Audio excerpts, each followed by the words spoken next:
We're going to talk about second grade grammar now. There, while the topics are more in depth, there's a little bit, I don't want to say less to talk about, but it's more review and then deep dive into conversations. I feel as though, and maybe you all feel the same way as well, that there are more initial presentations for the grammar or for certain Montessori concepts, and then after that, you're kind of like on your own with different things. So I'll explain throughout this second grade grammar talk more how I do the presentations as well. Um, because if we're kind of just going off what's in our manuals, or maybe you just kind of go off of what you think the kids should know at that point, how they do it. So for the oops, let's see. For the first about 2.5 months, it's basically all review. There are different activities I made for second graders, because they have their own 36-week thing, but the they start with the nouns again, but this time it goes quicker. So it's a different favorites thing. It's okay now, favorite foods. Again, trying to relate it back to the students as much as possible. The article only gets one highlight because I did find after years that if there's about three things kids remember from grammar, it's the noun, the verb, and then the article. They're like, oh yeah, an and the. I know that one. And then it's the adjective. And then again, we do the noun family review. And there's different ways. Some of these are just like initial activities, and some of these are sit down presentations. For example, like, okay, now we're going to look at the common and proper nouns as an introduction to what comes later in a 10-week sprint that I like, not sprint, but that I like to do with second graders specifically. And you'll see there's different chunks of grammar I like to do with second grade and then with third grade. And it would be interesting to know if you also do it in this way. I just, again, just like the November noun thing for the first years, I find myself going back every year doing the same thing at the same time with the students, now give or take with the different students. But here we are with the same verb, write out command, and then whoopsie, that's my fault. Um, and then the verbs, preposition of place, and then kind of the adverb to describe the verb is a review if you get to it with the first years. And again, if I have like a new to Montessori second or third year, I will have them do the initial presentations again and kind of just weave them into um to remembering things dependent on maybe if the kid came from a different Montessori school or if they know anything about grammar because every school is so different. So the next thing, this is the first deep dive I peg the second years as doing. And I typically have these as the Montessori for Everyone cards. That's what my training gave to me.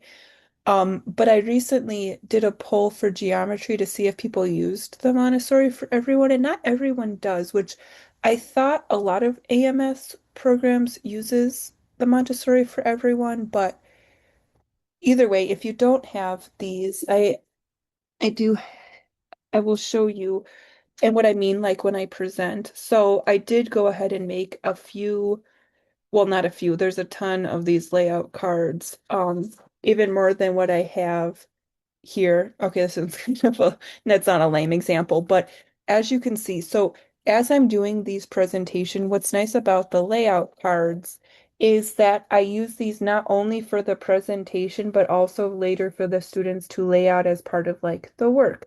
And I don't know if you could see because it's tiny on there. So with any card work I do, usually on the back, I'll write what the topic is. So when it's inevitably on the floor somewhere, I know exactly where it goes. For example, if it's a root, it could be with the parts of the plant, it could be with the roots, so it's like, which one does it go with? So on the back, I put parts of the root. That took a long time, but it's very helpful now. They don't have to sort through a bunch of cards if they get lost or whatever. So very small on each front of these command cards. And I guess since I'll make them editable and put it up there, I guess that you can take them off if you don't want them on there. It doesn't really distract from the kids, but it will just say like plural noun. This one says singular, same with S. So these are the same things. Pants is singular, pants is plural. They're the same one, and that's one of these that are later. Um, so you know what it is. Now, the like Montessori for Everyone cards, which you could still use with this in the same pattern. You don't have to use these, but they're ready for you if you want them. Um, they there's more cards on some things. I just kept it simple, and also there's blank noun cards. So again, you can write on them with either if you want to laminate them and use an expo. So that's what I do for the actual presentations because you're probably like, well, this presentation isn't in my manual. It's not like they aren't, but the kids need to know this. So I just peg the second years as you are doing this work. So it ends up being like 10-ish weeks of just plural nouns. And that's the way I've done it for years. And that's just the way that makes most sense for those kids coming off of being in first grade with all the things into doing it with the nouns. Let me see. Okay, the next one. And likewise, the next thing I do a deep dive into are the pronouns with the second years. And if you'd rather do these with the third years, you can just swap things, or you'll see the third years do things. But this is just for years, I find myself in the same pattern with the same I mean, not the same groups of students, but like the second years every year need the same thing at the same time, which is an interesting observation.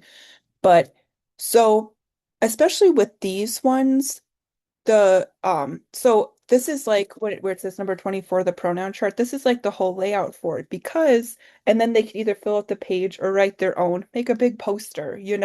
But initially I'll go over the personal pronouns, which are here on this one, and just lay out those, just lay out the reflexive pronouns, just lay out certain things to introduce it, and then it gets to this, oh wait, it's a big work type of thing.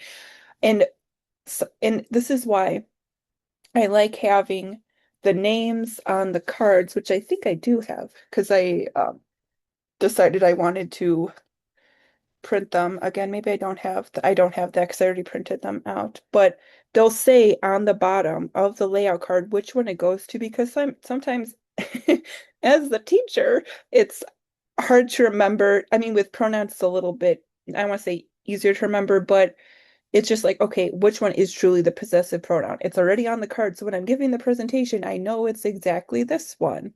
And you put it down so it doesn't get confusing for yourself or the kids.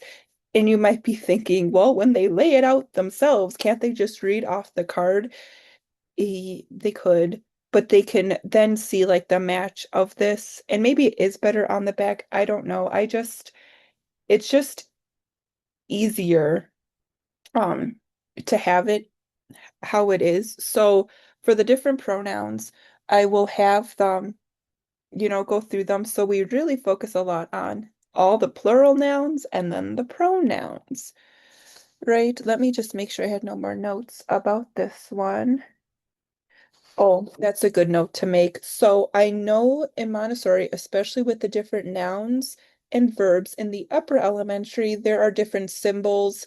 Like the infinitive for the verb is like gray. That's the only one I know for certain. Or one of the common or proper has like the triangle in the middle of a circle type of thing. I don't know or use those. I've had a kid a few times, like a third year leaving, that they don't go on to the upper elementary. Like, I want to see what those are. So I'll show them. I have a poster of it in my class, in case the students get to that point. But just for this, I keep it simple Oh, and there's the 3D ones I have too from the last call question. Um, I keep it simple and just use the regular pronoun, whether it be pronoun or noun or verb. I just use the one symbol for everything. No need to make it, I don't want to say confusing because it's not, like you can't call it confusing because they need to see it later potentially. But it's just, it's a pronoun. Remember, it replaces a noun except if it's the possessive adjective. Oh, you see, you could see the blue at the end, which is I put with pronouns because they look like pronoun words, right? So things like that. That's why I could see the argument where it's like, oh, that's too much. The first through third doesn't need, or like they don't need to see those, but they can. And I find that it works. Do they remember it every year? They get the review of this in third grade. So another review. And then the adverbs, we're sticking with the ly and then the adverbs of time. And I'll just show you so I don't forget. But this is one of my favorite card sets I've made because it has the adverb no. And then these are question words, which most of them are adverbs, but sometimes they could be pronouns or conjunctions. So the kids can see, and I'll answer this question later because someone asked on the little question form, like words that are could be symbolized with different symbols. So I'll clear that up a little bit later. But the adverbs, I again try to keep it simpler or more simple for the ly and the adverbs of times for the second years. And again, I introduce it, I lay out the cards. You might have other adjective cards too. And then so for the conjunctions, instead of just doing the and, but, and or, we add the whole fanboys. I'll just go over it briefly. So it's just for, and, nor, but, or, yet, and so. So for this one, for example, for is a conjunction sometimes, but that's a very hard conjunction to use for because and it doesn't pop up much. So kids will think it's the preposition for when it's just the conjunction for. And that's where it gets a little hairy and why we can't just say, okay, take a book from, like maybe you could do this in upper elementary, but take a sentence from any book and symbolize it. I learned that the hard way, and that's not how you do it. You have to have, this is why I made my own symbolizing cards, even though it follows a specific pattern over and over, which is good for the young students. But it's just, they have the sentences. I know the symbols for it. They know the symbols for it. No confusion. Um, and then I just put this on the last part. The last part is really just review. They see a little bit more adverbs. Again, you could see a different bit of the pages. Um, I call them pages, and if you've noticed with my thing, I like to put them in binders sometimes, so I try to keep enough space on that side. But the command cards are great as well. These two obviously don't match, they have different numbers. And this one's the very like in all parts of speech one, so it doesn't have the colored ones. But yeah, it's just there's 36 weeks, some of it's review, but the highlights of second grade, plural nouns. And I have some students, it's like, I know, especially after the second or third week of plural nouns, it's like, which plural noun is next? Because there's so many plural noun roles, and they like doing the work because, especially before I had my whole system, it was just lay out the cards and write them down and write sentences. Now they have different activities to do with them. But they're like, we know exactly how to do it. What's the rule next this time, you know? And then introduce the different pronoun groups, fanboys for conjunction, and lots of review because they're just coming off of being first years. And it's so crazy when you get to like February, March, they switch and they start looking like the older students. So it's not look, but just the natural progression of them growing up. So those were the highlights for the second grade grammar.